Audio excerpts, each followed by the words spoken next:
চলমান আইপিএলে দারুণ ফর্মে আছেন বাংলাদেশের কাটার মাস্টার মুস্তাফিজুর রহমান।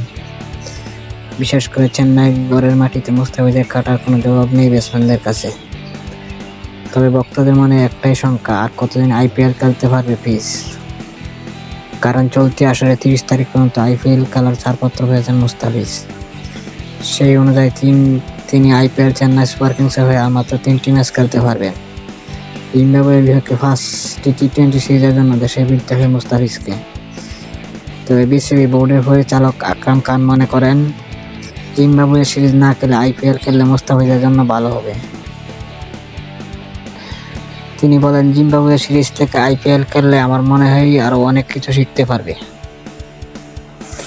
চলমান আইপিএলে এখন পর্যন্ত 5 ম্যাচে 10 উইকেট সংগ্রহ করেছে মুস্তাফিজ।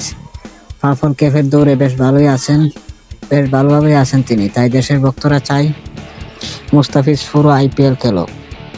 এর জন্য বিসিবির কাছে আবেদন করতে হবে চেন্নাই সুপার কিংসকে। সময়ই বলে দেবে মুস্তাফিজ আইপিএলের ভবিষ্যৎ কী।